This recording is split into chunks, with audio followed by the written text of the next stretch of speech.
বাবা দ্বিতীয় বিয়ে করার পরই মা যেন কেমন হয়ে যাচ্ছে। আমার মা সবসময় অনেক হাসি খুশি মানুষ ছিলেন, সাথে ছিলেন বাবার প্রতি অন্ধবিশ্বাসী। বাবা যাই বলতেন মা তাই বিশ্বাস করতেন।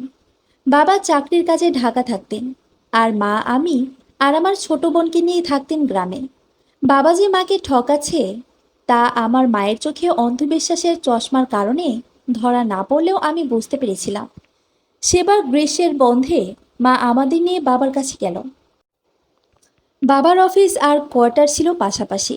আমি বাবার অফিসে যেতেই দেখি বুয়া ঝাড়ু নিয়ে ঘর ঝাড়ু দিচ্ছে, আর বাবা তার হাতের উপর হাত দিয়ে ঝাড়ু দেওয়া শিখাচ্ছে। আমি সেদিন মাকে এসে বলতেই মা খেপে যায় আমার ওপর, রেগে চড়ও দিয়েছিল। আমি জানি তার মনের জ্বালা কমাতে চড় দিয়েছিল আমায়। তবুও মা বাবাকে এক বিন্দু পরিমাণ সন্দেহ করেনি। শুধু বাবাকে বলেছিল যে আমি থাকি আপনার সাথে ঢাকা, ওরা ওর মামার কাছে থাকুক। বাবা সেদিন রেগে গিয়ে বলেছিল, আমার সন্তান বাবা মা ছাড়া থাকবে? ওরা কি অনাথ নাকি? মার কথা বাড়াতে পারিনি। তার 3 মাস পরে জানতে পারলাম বাবা অনেক আগেই ওই বুয়াকে বিয়ে করেছে। এখন থেকে আমাদের খরচ চালানো তার পক্ষে সম্ভব না। হুট করেই চারপাশের সব কিছু পাল্টে গেল। বাবা আমাদের অনাথ না করলেও তিনি সন্তানহারা ভাবলেন নিজেকে। মা ধীরে ধীরে কেমন যেন হয়ে গেল। কথা কম বলে, শুধু মাঝে মাঝে চিৎকার করে কান্না করে। এই কান্নার লজ্জার। গ্রামের মানুষ বলে মায়ের ছেলে হয়নি, তাই বাবা আরেকটা বিয়ে করেছে।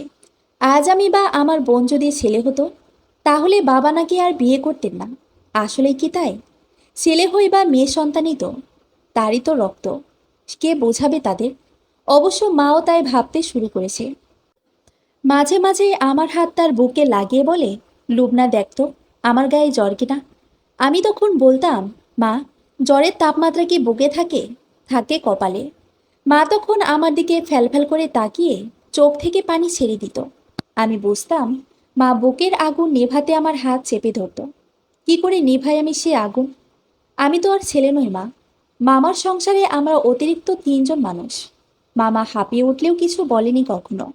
মাঝে মাঝে পাশের রুম থেকে মামির 2-1টা কথা ভেসে আসে। শুনেও না শোনার ভান করে থাকতে হবে, কারণ এছাড়া আমাদের আর যাওয়ার জায়গা নেই। সামনে আমার ইন্টার পরীক্ষা। ভাবছি পরীক্ষা দিয়ে একটা চাকরি নেব। মার বোনকে মামার বোঝা থেকে মুক্ত করব। আমিও দেখিয়ে দিতে চাই আমি মেয়ে হয়েও পারি। হঠাৎ মামি এসে বলল, লুবনা, তুই তোর নতুন লাল জামাটা পরে নে। আমি হেসে বলি, কেন মামি, যাবা কোথাও? মামি, আমার আপার বাসায়। আমি তার কথা মতন প্রস্তুত হয়ে মাকে বলতে গেলাম যে মামির সাথে যায়। মা আমার মাথায় হাত রেখে বলল, লুবনা, মাথায় কাপড় দিয়ে জামা। আর শোন, যদি জিজ্ঞেস করে তোর বাবা কই, বলবি বাবা বাইরে থাকে। কেন? বলবো মারা গেছে। মা আমার মুখে হাত দিয়ে চেপে ধরে বললেন, লুবনা, তিনি তোর বাবা। এসব কি বলো? আমি মায়ের ধৈর্যের কথা ভাবছি। কি করে এত কিছুর পরও বাবার কথা ভাবতে পারে? আচ্ছা মা, যাচ্ছি তো মামির বোনের বাসায়। তারা কেন এত কিছু জানতে চাইবে? মার কোনো উত্তর দিল না। মামির সাথে তার বোনের বাসায় যেতেই দেখি অনেকে আমাকে খুব আগ্রহ নিয়ে দেখছে। কেউ নাম জিজ্ঞেস করছে, আর কেউ আবার হাইট মাপছে। আমি কিছুই বুঝে ওঠার আগে মামি এসে বললেন, আমাদের মেয়ে তাই বলছি না যে ওর যে কত গুণ তা না দেখলে বুঝবেন না। ও কাজ পারে না এমন কিছু নাই। মামির বোন বলে উঠল, আচ্ছা, ছেলে কি আলাদাভাবে কথা বলতে চায়? পাশে থাকা মহিলা উঠে বলল, তা বলুক। কিরে সেলিম, কথা বলবি নাকি? বলে হেসে দিল। আমি তখন ছেলের মুখের দিকে তাকালাম। আমার বুঝতে বাকি নেই আমার বিয়ের কথা হচ্ছে। আর এই সেলিমই হলো পাত্র। কালো পাঞ্জাবি আর চশমার প্রেমে ছেলেটিকে খারাপ লাগছে না। কেন যেন আমার মনের ভিতর ভয় ঢুকে গেল। সবাই আমাদের দুজনকে রুমে রেখে চলে গেল। সেলিম কাশি দিয়ে জিজ্ঞেস করলো, কি নাম আপনার? লুবনা। এবার ইন্টার দিবেন? হুম। কোন গ্রুপ? মানবিক। সেলিম, আমি সেলিম, ব্যবসা করি। আর কিছু জানতে চাইলে জিজ্ঞেস করেন। আমি শুধুই মাথা নাড়িয়ে বললাম, না, নেই। এরপর মামি আসলো খাবার নিয়ে। আমায় বলল সেলিমকে খাবার দিতে। আমি মিষ্টির পেয়ালা হাতে নিয়ে তার সামনে ধরলাম। আমার হাত অনবরত কাঁপছে। সেলিম হেসে বলল, টেবিলে রাখুন, হাত থেকে পড়ে যাবে। সবাই চলে যাবার পর মামি আমার পাশে এসে বলে, সেলিমের মনে হয় পছন্দ হয়েই গেল তোকে। কি, বিয়ের জন্য তৈরি তো? আমি লজ্জায় কথা বলতে পারছি না। মেয়েদের মনের ভিতর বিয়ে নিয়ে অনেক স্বপ্ন সুপ্ত অবস্থায় থাকে। আমারও রয়েছে, তবে বাবার কথা মনে হলে বিয়ে করতে মন চায় না আমার। সব ছেলেদের ভিতর চরিত্রহীনের ছাপ দেখতে পাই। বাসায় যেতে রাতে সেলিমের বাড়ি থেকে জানালো হলো আমাকে পছন্দ হয়েছে তাদের। মামির সে কি আনন্দ! আজ মামি আনন্দে গুনগুন গান গাইছে। আমি জানি মামির খুশি কোথায়। আমি শুয়ে ভাবছি সেলিমের কথা। ওকে আমার মনের মতন বর হবে? আমি কি ওর চোখের মনি হব? বারবার ওর চেহারা মনে ভেসে আসছে। আমি কল্পনায় ওকে নিয়ে বহুদূর চলে যাচ্ছি। ভাবছি বিয়ের পর ওকে বলবো মা আর বোনের দায়িত্ব নিতে। কিছুক্ষণ বাদে মা আমার রুমে আসলো। আমার মাথার কাছে বসে বলল, লুবনা, ছেলেরে কেমন দেখতে? আমি, দেখে কি হবে? আমার বাপও তো সুন্দর ছিলেন। কই, সে তো মাকাল ফলের মতন চরিত্রের অধিকারী হইল। এই ছেলের চরিত্র কেমন তা জানবো কি করে? কেনা পরে জানলাম ছেলের আরও 5টা বিয়ে আছে। মা হেসে বলে, বোকা মেয়ে, তোর মামা খোঁজ নিয়ে দেখেছে, ছেলে অনেক ভালো। 3 বোনের 1 ভাই। মামি হঠাৎ দৌড়ে আমার রুমে আসলেন। আমি, কে হয়েছে মামি? মামি, লুবনা, নে ফোন ধর, সেলিম কথা বলবে। আমি ইতস্ত হয়ে ফোন কানে নিলাম। মামি মাকে নিয়ে চলে গেল। আমি ফোন কানে নিয়ে চুপ করে আছি। ওপাশ থেকে সেলিম বলল, কি, কাঁপছেন নাকি? আমি হেসে দিলাম। সেলিম, বাসার সবার আপনাকে পছন্দ হয়েছে। হুম, আমারও। আচ্ছা, আপনার মামা চায় বিয়ে পরের মাসেই হোক। আপনি কি চান? আমার আলাদা কিছু চাওয়ার নাই, তবে আমার পরীক্ষার পর হলে ভালো হয়। সেলিম, আমিও তাই চাই। আচ্ছা, আপনার কী রঙের শাড়ি পছন্দ? আমি চুপ করে ভাবছি। সত্যি কি আমার বিয়ে হতে যাচ্ছে?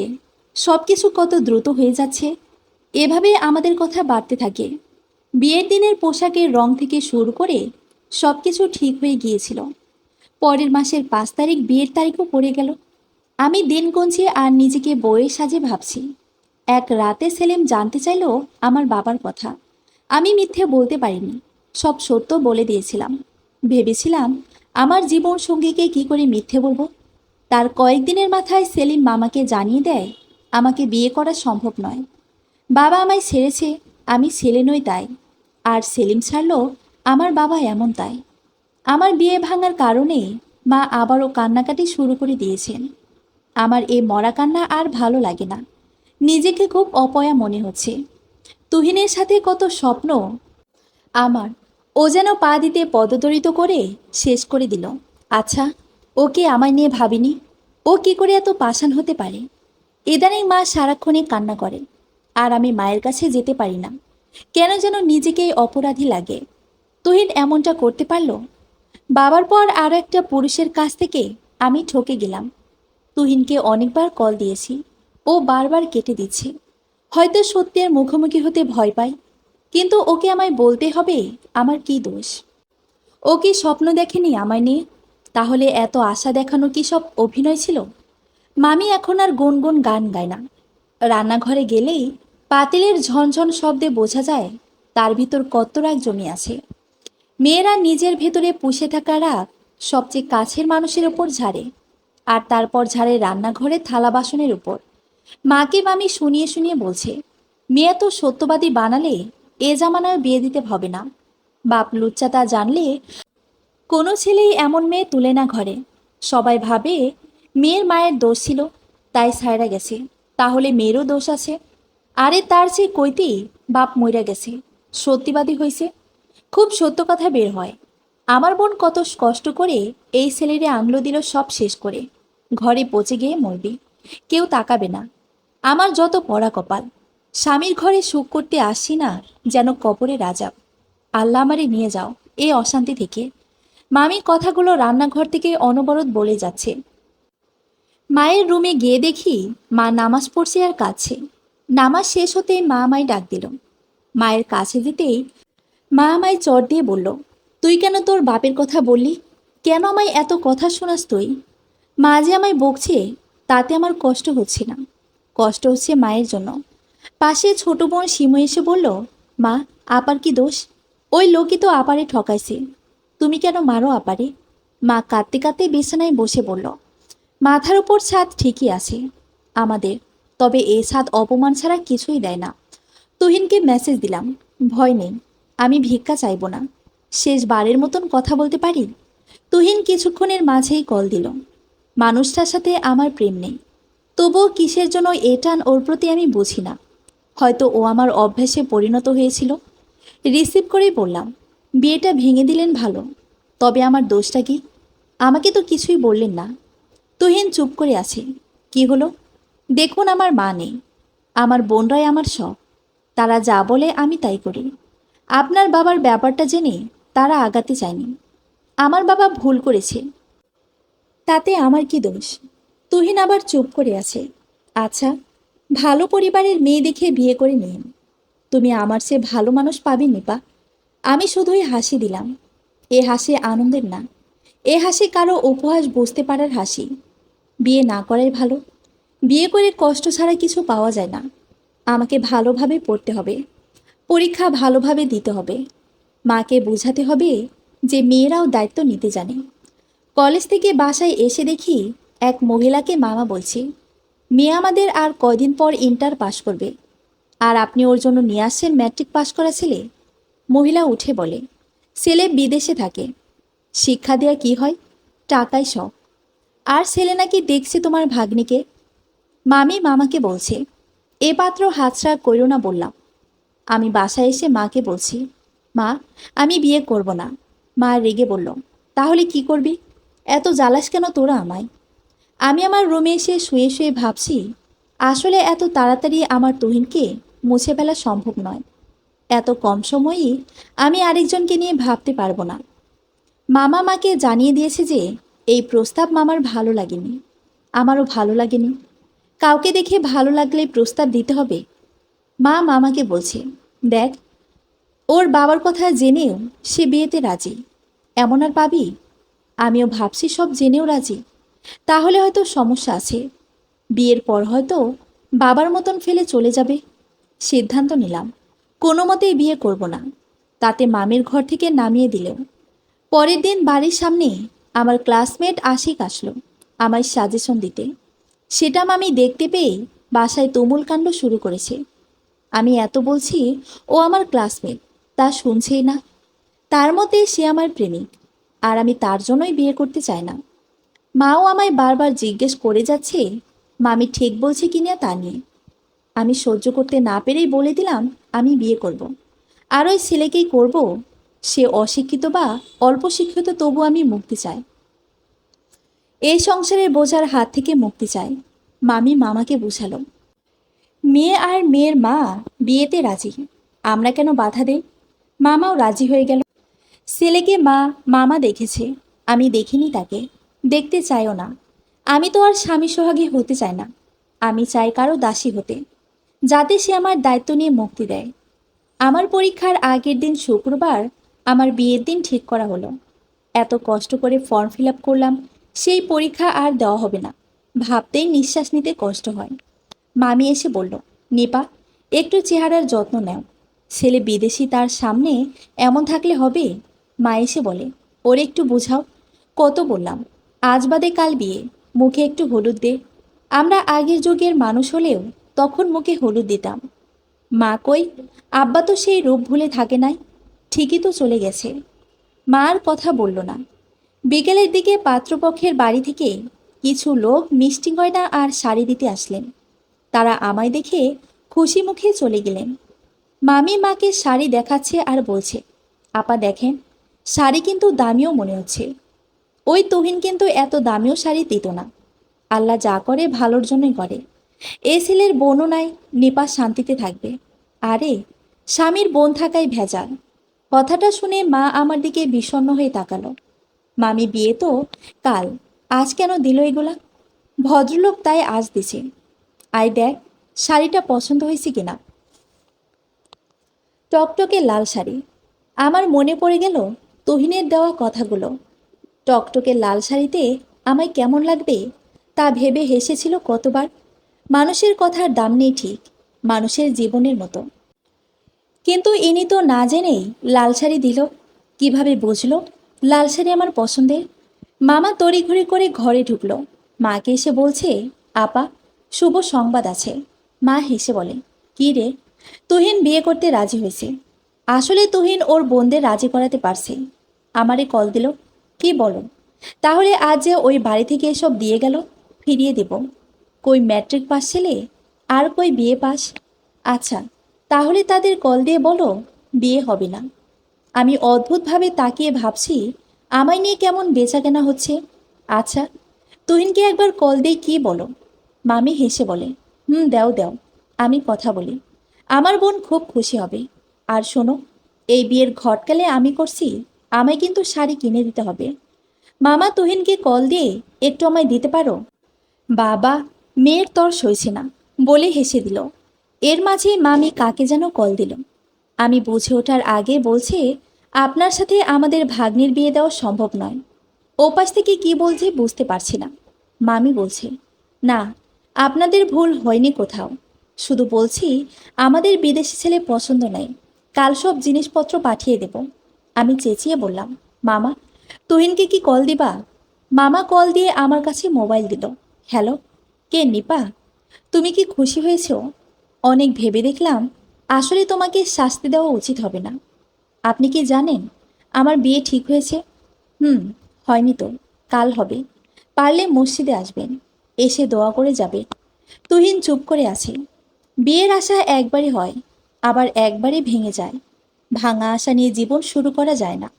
আপনি ভালো কাউকে দেখে বিয়ে করে নিন, যার বাবা মা সবাই ভালো চরিত্রে থাকবে।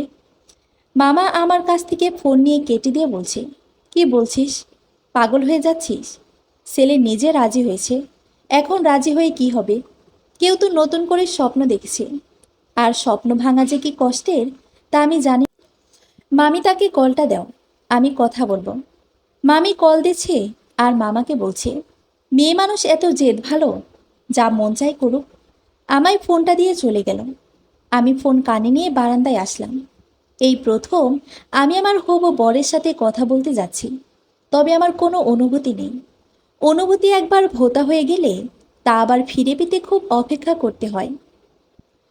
ওপাশ থেকে রিসিভ করে বলছে, মামি থাক, আপনারা আপনাদের পছন্দের ছেলের সাথে বিয়ে দেন। আর যা আমি কিনেছি তার নিপার জন্য কিনেছি, ওগুলো ফিরে দিতে হবে না। ভাববেন ওর বিয়ের উপহার। আমি মামি না। ওপাশ থেকে, কে? যার জন্য শাড়ি কিনেছেন আমি সে। উনি চুপ করে আছেন। বিদেশে থেকে দেশের মানুষের মশকরা বোঝেন না? মামি মশকরা করেছেন। আমার আপনার দেওয়া লাল শাড়ি খুব পছন্দ হয়েছে। ওপাশ থেকে ভাঙা কণ্ঠে বলছে, সত্যি? হুম। উনি হেসে বলছে, রাত কখন শেষ হবে? আমি কখন আপনাকে দেখব? আমি আর কথা বলতে পারছি না। ভেতর থেকে চাপা কান্না বারবার বের হয়ে আসতে চাইছে। একই কথা আমি তুহিনের মুখে শুনেছি। ভয় হয় খুব এ কথায়। রাখছি এখন। মা আমার পাশে এসে আমার মাথায় হাত দিয়ে বলছে, মা, তুই ঠিক কাজ করেছিস। আমার মন ভরে গেছে। তুই কাউকে আঘাত করিসনি। মাকে শক্ত করে জড়িয়ে ধরে কাঁদলাম। শুক্রবার আমার বিয়েটা হয়ে গেল। এদিকে আমাকে সাজানো হচ্ছে। আমি এখনো আমার বরকে দেখিনি। সন্ধ্যা নাগাদ সবাই আসলো। খুব কম মানুষের উপস্থিতিতে আমার বিয়ে সম্পন্ন হয়। বাপ ছাড়া মেয়ে অত ধুমধাম করে বিয়ে করার আশা করাও পাপ। এক মুখ ঘুমটা দিয়ে আমায় বরের সামনে নেওয়া হলো। আশেপাশের সবাই মজা রসিকতা করছে, আমার সেদিকেই খেয়াল নেই। আমার খেয়াল, কাল আমার পরীক্ষা। সবাই পরীক্ষা দিবে, শুধু আমি ছাড়া। আমাকে শ্বশুর বাড়িতে নিয়ে আসা হলো। আমার সাথে আমার ছোট বোনও এসেছে। সবার সাথে পরিচয় করিয়ে আমায় রুমের ভেতর বসিয়ে দিয়ে সবাই চলে গেল। চারদিকে ফুল। তবে আজ এই ফুল কাটার মতো বিচ্ছে কেন জানি। বিছানা থেকে নেমে আমার কাপড়ের থলেটা খুললাম। অ্যাডমিট কার্ডটা বুকে ঝরিয়ে কাঁদছি। আর ভাবছি আমার বাবাকে দেখানো হলো না, আমি মেয়ে হয়েও পারি। এর মাঝেই পেছনে কেউ আসার শব্দে আমি থমকে যাই। পেছনে তাকিয়ে দেখি টোপর পরে দাঁড়িয়ে আছে একজন শ্যামবর্ণের পুরুষ। এই বুঝি আমার বর? সবাই তাকে ভেতরে রেখে দরজা বাহির থেকে বন্ধ করে দিয়ে চলে গেল। আমি আমার হাতের অ্যাডমিট পেছনে লুকিয়ে তাকিয়ে আছি নিচের দিকে। অন্য মেয়েদের মতন আমার ঘোমটা বর সরাবার আগে আমায় দেখে ফেলেছে। মা বলে দিল তাকে সালাম করতে। হাতে এটা নিয়ে সালাম করব কি করে? এর মাঝে উনি বলল, আপনি কি করছেন ওখানে? আমি মাথা নাড়িয়ে বললাম, কিছু না। আসুন এদিকে। শাড়িতে আপনাকে যতটা সুন্দর লাগবে ভেবেছি, তার চেয়েও বেশি ভালো লাগছে। এই বলে সে আমার কাছে এসে বলছে, হাতে কি? কিছু না। উনি হেসে বলল, কি দেখান? আমি হাতের অ্যাডমিট তাকে দেখালাম। উনি হাতে নিয়ে বলল, কাল আপনার পরীক্ষা? হুম। দিব না আমি। ভুলে এনেছিলাম ওটা। উনি বললেন, ভুলে বই আনেননি? হুম। আসলে ছোট বোনটা ব্যাগ গুছিয়েছে তো, তাই সব দিয়ে গেছে। বেশ তো, কাল যার পরীক্ষা সে আজ এমন সেজেগুজে সময় নষ্ট করলে হবে? আমি ওনার দিকে অবাক হয়ে তাকিয়ে আছি।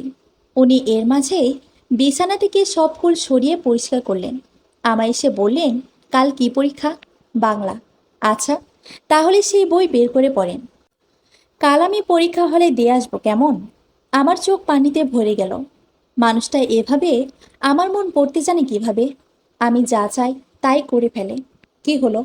সময় নষ্ট করলে হবে? সবাই পড়ছে। আপনি এই ভারী শাড়ি চেঞ্জ করে নিন। এই বলে দরজা ধাক্কা দিয়ে বলছে, মা, দরজা খুলে দাও, আমি বের হব। বাহির থেকে তার কাজিনরা দরজা খুলে হাসছে। কিরে ভাইয়া, বউ মারলো নাকি? উনি ধমক দিয়ে বলল, মা কই? এর মাঝে মেয়েরা ওনার মাকে বলল, চাচি, ফয়সাল ভাইয়া ডাকছি। এই জানলাম ওনার নাম ফয়সাল। উনি মা আসতেই বলল, মা, আমায় চা করে দিতে পারো? মাথা ব্যথা করছে। মা উঠেই বলে, এখন আর মা নাই, বউকে বল। উনি সবে আসলেন। কই চা পাতা, কই চিনি জানে নাকি? চা করতে গেলে রাত ভোর বানিয়ে ফেলবে। আর উনি চা যদি তোমার মতন মজা না হয়? আমি এদিকে মুখ বাঁকিয়ে ভাবছি, হো, আমার চা খেলে বারবার খেতে ইচ্ছে করবে। সবাই চলে গেল। ফয়সাল আমার দিকে তাকিয়ে বলছে, কি ব্যাপার? শাড়ি চেঞ্জ করে নিয়ে পড়তে বসেন। আর আস্তে আস্তে পড়বেন প্লিজ। প্রথম দিন তো মানুষ ভালোভাবে না নিতে পারে। হুম, ঠিক আছে। ফয়সাল ওপাশ থেকে দরজা দিয়ে চলে গেল। আমি পড়তে বসেছি, তবে কিছুতেই মনোযোগ দিতে পারছি না। ফয়সাল অনেকটা হুট করে আসা সুন্দর ফুলের মতন, যার ঘ্রাণ নিতে ভালো লাগলেও ভয় হয় এই বুঝি শুকিয়ে যাবে। ফয়সাল আসলে কি এসব মন থেকে করছে? আচ্ছা, মন থেকে না করে তার লাভই বা কি? কোনো পুরুষ বিয়ের রাতে তার বউকে পড়তে বলতে পারে? তুহিন হলে কি এটা করতো? এই ভাবতে ভাবতে দরজা খোলার শব্দ। ফয়সাল চা নিয়ে এসেছে। আমার পাশে বসে বলে, নিন চা নিন। এ মা, চা তো আপনি খাবেন, আমি কি পড়বো নাকি? চা আপনার জন্যই বানাতে বলেছি। তাহলে আমায় বলতে, আমি যেতাম বানাতে। পাগল হয়েছেন? মায়েরা ছেলের বিয়ের পর ভাবে ছেলে পর হয়ে যাচ্ছে, তাই তারা মনে চাপা কষ্টে ভোগে।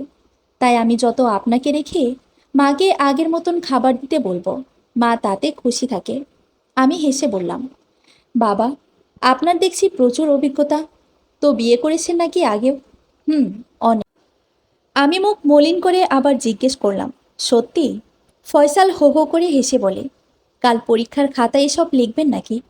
আমি চা হাতে নিয়ে বইয়ের দিকে তাকিয়ে আছি। ফয়সাল আমার পাশেই ঘুমিয়ে গেল।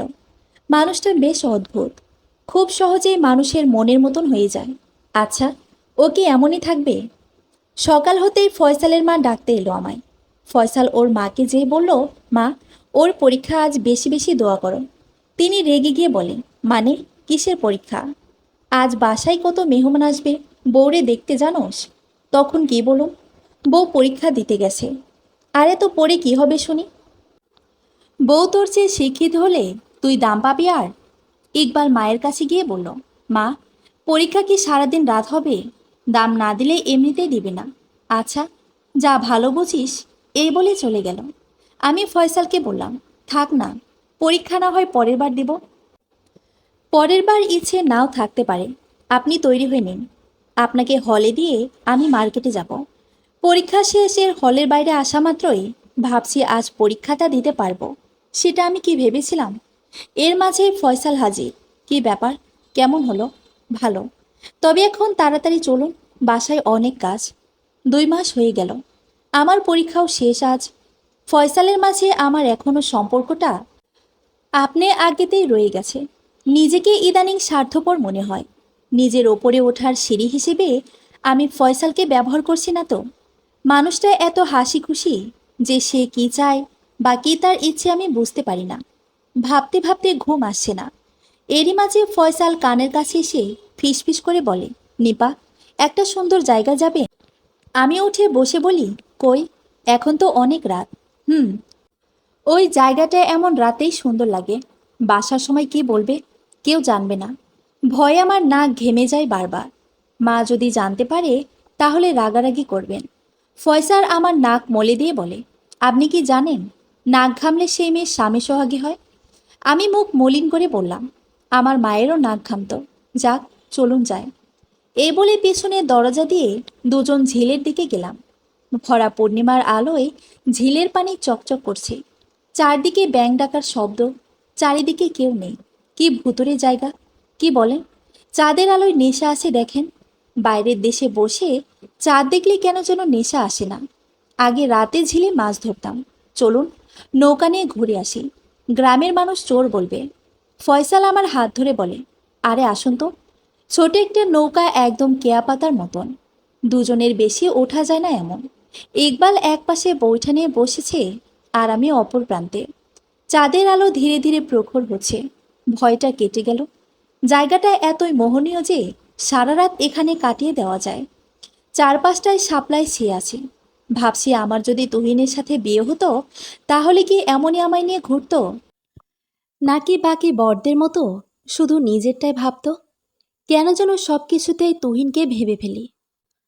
হঠাৎ নৌকাটায় ধাক্কা লাগলে আমি আঁতকে উঠে বলি, তুহিন সাবধান। কিছুক্ষণ পর থতমত খেয়ে বলে আসতে চালান। ফয়সাল আমার দিকে তাকিয়ে আছে। আমি কথা ঘোরানোর জন্য বলি, জায়গাটা অনেক ভালো লাগছে, আমায় মাঝে মাঝে নিয়ে আসবেন? ফয়সাল হেসে বলে, বেশি দিন পারবো না, 2-1 দিনেই বাইরে চলে যাব। আবার কয়েক বছর পর বেঁচে থাকলে আসব। তখন ঝিলে পানি নাও থাকতে পারে। আপনি নাকি আরও 1 মাস থাকবেন। ফয়সাল হেসে বলে, থেকে কি লাভ? আপনার চিন্তায় বাধা দিয়ে লাভ কি? আমি আর কথা বলতে পারলাম না। তবে বুঝেছি ফয়সাল ঠিকই তুহিনের নাম শুনে ফেলেছে। আর কিছুক্ষণ থাকি এখানে? না, মা উঠে না দেখলে রাগ করবে। চলুন যাই। মানুষটা অদ্ভুতভাবে পরিবর্তন হয়ে যাচ্ছে, মেঘের মতন। কখন কীরকম হবে বোঝা যায় না। যদিও বা এর দায় আমারই। বাসায় ফিরে চুপ করে শুয়ে আছে। আমি একবার বলতেও পারছি না মনের কথা খুলে বলুন। সেই সাহস আমার হচ্ছে না। এর মাঝে উনি উঠে বলে, রেজাল্ট দেবে তো কয়েক মাস পর। আপনি আপাতত কোথায় ভর্তি হবেন তা ভেবে রাখুন। ওসব কথা পরে ভাবা যাবে।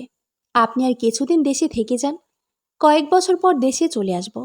এখানে এসে ব্যবসা করব। মা ভাইকে রেখে ওই দেশে ভালো লাগে না। আমি লজ্জা রেখে বললাম, আর আমি? ফয়সাল আমার দিকে তাকিয়ে কিছু বলছে না। আমি কেন যেন ওর মন বুঝতে পারি না, তা আমি জানি না। হয়তো আমি এখনো তুহিনকে অযথা পুষে রেখেছি, যার কারণে ফয়সালকে জায়গা দেওয়া হচ্ছে না। তুহিন কি অনেক ভালো ছেলে ছিল? উনি বুঝি অনেক শিক্ষিত? জানেন, আমিও এমন ইন্টার পরীক্ষার প্রস্তুতি নিয়েছিলাম। হঠাৎই বাবা মারা গেল। আমার আর পরীক্ষা দেওয়া হলো না। বিদেশ চলে গেলাম। না হলে সংসার চালাবার মতন কেউ ছিল না। ভাবছি মানুষটা আজীবনই অন্যের জন্য করে গেছে, নিজের জন্য কিছু রাখেনি। ইচ্ছে হচ্ছে পা ধরে ক্ষমা চাই, কিন্তু নিজের মাঝে জেদটা ছোটবেলা থেকেই বেশি, যার কারণে পারছি না। ফয়সাল দুদিনের মাথায় বাইরে চলে গেল। ওর মা এই কারণে বারবার আমাকেই কথা শুনিয়ে যাচ্ছে। অবশ্য আমি এর প্রাপ্য। আমি আমার স্বামীকে বেঁধে রাখতে পারিনি। আমি ব্যর্থ। আমার সাথে প্রতিদিনই কথা হয়, তবে তা যেন মাঝেই দেয়াল রেখে। 1 বছর হয়ে গেল। আমি অনার্সে ভর্তি হলাম শুধু ফয়সালের ইচ্ছে ছিল তাই। এজন্য শাশুড়ি মা ফয়সালকে নানান কথা শোনাতো। হুট করেই এলাকার স্কুলে আমি চাকরি পেয়ে গেলাম। এটা আমার জন্য অনেক কিছু ছিল। নিজের রোজগারের টাকা দিয়ে মা বোনকে সাহায্য করার আনন্দ আর কিছুতেই নেই। বাসায় এসে শাশুড়িকে বলতেই সে বলল, ফয়সাল কি কম খরচ দেয়? তাইলে বলো, ওরে বলে টাকা বাড়ায় দিতে। এই বলে ফয়সালকে কল দিল। বাবা, তোর বউরে টাকা দেস না? সে দেখি ইনকামও নামছে। ফয়সাল আমার কাছে ফোনটা দিতে বলল। আমি ভয়ে ভয়ে বলছি, আপনি চাইলে আমি স্কুলে পড়াতে যাব না। সারাদিন বাসায় একা একা তাই ভালো লাগে না। শুনুন, মা কি পাশে? হুম, আচ্ছা শুনুন, আমার আপত্তি নেই। আপনি যদি চাকরি করেন তাহলে আমার তাতে আনন্দই। তবে মা আগের দিনের লোক তো, তাই এমন, কষ্ট পাবেন না। আপনি ফোনটায় লাউড দিন, আমি মিথ্যে মিথ্যে বোকা দেব। দেখবেন মা নিজেই পরে রাজি হবে। আচ্ছা বলে লাউড দিলাম। ফয়সাল রাগ করে বলে, চাকরি আমার ঘরে বসে হবে না। তাহলে তুমি তোমার পথ ধরো, আমি এদিকে বিয়ে করে আর দেশে ফিরবো না, বুঝলা? আমি জানি ও অভিমান করে বলছে, তবুও ভেতর থেকে ঘৃণায় কান্না চলে আসছে। আমি অনবরত কাঁদছি। মা আমার কাছ থেকে ফোনটা নিয়ে বলে, ওই তুই এসব কি বলিস? দিলি তো মেয়েরে কাদাইয়া। আরে বুঝাইয়া বল, অল্প বয়স মেয়ের বোঝে না, আর সারাদিন একা থাকে, ওরও ব্যস্ত থাকা দরকার। থাক করুক, মাস্টার তো, খারাপ তো আর না। আমি ঘরে গিয়ে দরজা দিয়ে কাঁদছি।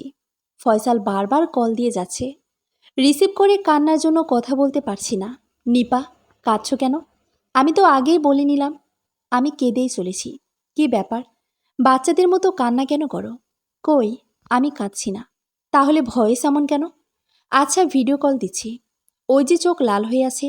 যাও, এই কান ধরলাম আর বলবো না। আমি হেসে দিলাম। কান্না করে ভালোই হলো, এখন আপনি থেকে তুমি বলছি। এখন কি তোমার মুখ থেকে তুমি শুনতেও কান্না করতে হবে ম্যাডাম? এভাবেই ও হাসাতে জানে আমায়। আমি চাকরি করে মা বোনকে আলাদা বাসা করে রেখেছি। মা এখন আগের চেয়ে মনের দিক থেকে শক্তিশালী হয়েছে। সেদিন প্রথম শুনলাম মা বাবাকে অনেক কথা শোনাচ্ছে। মা এখন আর তার ছেলে নেই বলে অশান্তিতে ভোগে না। আমার হাত ধরে বহুদূর পাড়ি দেওয়ার সাহস পায় মা। আমি ধীরে ধীরে প্রহর গুনছি ফয়সাল আসা। হঠাৎ খবর পেলাম ফয়সাল অ্যাক্সিডেন্ট করেছে, হাত ভেঙেছে, যার কারণে চাকরিটাও আর নেই, দেশে চলে আসবে। সবে আমার কপালের দোষ। আমি কাউকে সুখী করতে পারিনি কখনো, আর পারবও না। ফয়সাল দেশে চলে এলো। বেশিরভাগ সময় ঘরমুখ থাকে, আগের মতন হাসে না, বেশি কথা বলে না, অল্পতেই রেগে যায়। আমি যে সংসারের খরচ দিই তাও ফয়সালের ভালো লাগে না। আমি জানি ও নিজেকে অকেজো ভাবছে, ভাবছে আমি দয়া করি, ভাবছি আমার যে গয়না আছে তা বিক্রি করে ফয়সালকে একটা দোকান দিয়ে দিব। কাজের ভিতর থাকলে ও আগের মতন হয়ে যাবে। স্কুল শেষ এ গয়না বিক্রি করতে এবং দোকান নিতে আমার প্রায় রাত 8টা বেজে গিয়েছিল। ভাবছি ফয়সালকে গিয়ে সারপ্রাইজ দেব, ও খুশি হবে। বাসায় যেতেই দেখি ফয়সাল আর ওর মা সামনে বসে আছে। ফোন অফ কেন? আর কই গিয়েছিলা? মায়ের কাছেও তো যাওনি। ভাবছি ফয়সাল ওর মাকে দেখিয়ে অভিনয় করছে, আসলে কখনো তো এভাবে কথা বলে না। আমি চুপ করে আছি, ভাবলাম বকা দিয়ে ঠিক হয়ে যাবে। মা উঠেই বলে, কি ফয়সাল, বলছিলাম না মেয়ে মানুষ, স্বামীর চেয়ে বেশি ইনকাম করলে দাম দিতে চায় না। এত রাতে ভদ্রঘরের বউ বাইরে থাকে। আসলে ওর বাপও মনে হয় এজন্য মায়েরে ছাড়ছে, বেশি বুঝে মনে হয়। আমি আর চুপ থাকতে পারলাম না। কি বলছেন মা? এখানে মা আসলো কই দিয়া? ফয়সাল, তুমি কিছু বলবা না মাকে? আমার মা কি করছে? ফয়সাল কোনো প্রতিবাদ জানায়নি, তার মানে ও হয়তো তাই ভাবে। ফয়সাল উঠে বলে, আমি তো অপরদাত মানুষ, আমার কথার কি দাম? তোমার ভালো না লাগলে এখান থেকে চলে যেতে পারো। আমি ওখান থেকেই মায়ের কাছে চলে আসলাম। মা অনেক বোঝানোর পরও আমি সিদ্ধান্ত নিলাম ফয়সালকে মুক্তি দিয়ে দেব। ও হয়তো আমার সাফল্য নিতে পারছে না, আমায় প্রতিদ্বন্দ্বী ভাবছে। ভালোবাসায় তো দুপক্ষ বলে কিছু নেই, তাহলে হয়তো সে কখনো ভালোই বাসেনি। সারা রাত ঘুমাতে পারছি না। ফয়সাল আর কলও দেয়নি। সকাল 10টা নাগাদ ফয়সাল আমাদের গেটে এসে হাজির। আমি ওর হাতে কাগজ দেখতে পাচ্ছি। কিসের কাগজ? তাহলে কি এক রাতের মাঝেই ডিভোর্সের কথাও ভেবে ফেলেছে? এই হলো পুরুষ মানুষ, এভাবে কথার দাম দিল। আমার শরীর বলশূন্য হয়ে যাচ্ছে। আমারও কপাল আমার মায়ের মতন হলো। আমার কাছে এসে বলে, আমায় তুমি শাস্তি দাও নিপা। মানে? থাক, আমি কষ্ট পাইনি। তুমি তালাক দিবি তো দাও, আমি অভিশাপ দিব না তোমায়। আমার মা তো বাবাকে অভিশাপ দিতে থাকে, কারণ বাবা মাকে অন্ধকারে ঠেলে দিয়েছে, আর তুমি আমায় আলোর পথ দেখিয়েছ। তোমায় চাইলেও অভিশাপ দিতে পারবো না। কই, এনেছো ডিভোর্স পেপার এর কাগজ দাও। ফয়সাল কাগজটা হাতে দিল। আমি খুলে দেখি গতকাল যে দোকানটা কিনেছিলাম তার ডকুমেন্টের কাগজ। তুমি দোকানটা আমার নামে নিলে, তা আমায় জানালে না, অকারণে এত কথা হজম করলে। আমি অবাক হয়ে বলি, কই পেয়েছো এটা? এক ছেলে এসে দিল। তুমি নাকি ভুলে ফেলে এসেছিলে দোকানে। আমি ওর হাতে কাগজটা দিয়ে বললাম, এটা উপহার তোমার, নতুন জীবন শুরু করো। এই বলে ঘরের ভিতরে যেতে নিব, ফয়সাল আমার হাত ধরে বলল, বারে, আমার ব্যবসায় একজন শিক্ষিত পেয়ে লাগবে যে, আমি তো হিসাব জানি না। লোকসানে পড়ে যাব নিপা, তোমায় ছাড়া। মায়ের মাঝে এসে বলে, বাবা তুমি আসছো? আমি খুব খুশি হয়েছি বাবা। আমি জানতাম তুমি অমন না। আমার পাগলি মেয়েকে নিয়ে যাও বাবা।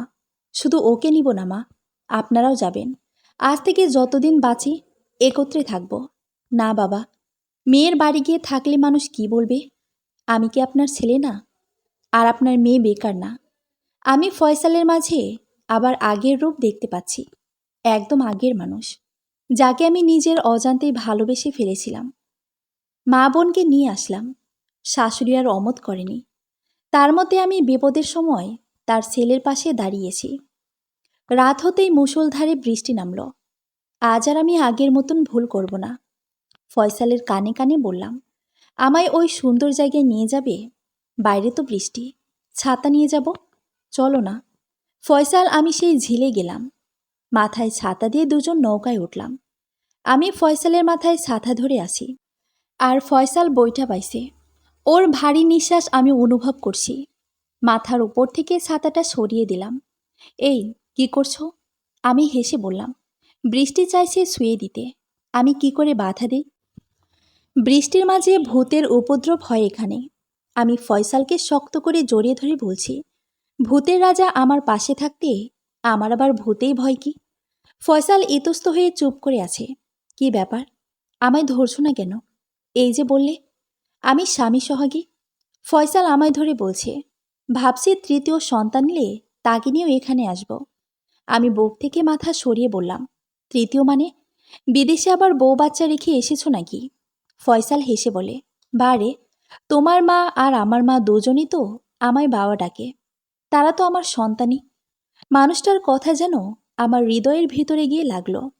বৃষ্টি তো শরীর ঠান্ডা করে দেয়, আর ওর কথা আমার মনকে ঠান্ডা করে দিয়েছে। বৃষ্টির বেগ বেড়েই চলেছে। আমি আবার ওকে শক্ত করে ধরে বললাম, বুড়ো বয়সেই এভাবে আমার সাথে জিতবে তো? মাঝ ঝিলে নৌকাটা থেমে আছে। বইটাও বিরক্ত করছে না, ভেসে ভেসে দূরে চলে যাচ্ছে। আমরা দুজন দুজনের মন পড়তে ব্যস্ত। বইটা যে ভেসে চলে যাচ্ছে সেদিকে খেয়ালই নেই কারো। সমাপ্ত।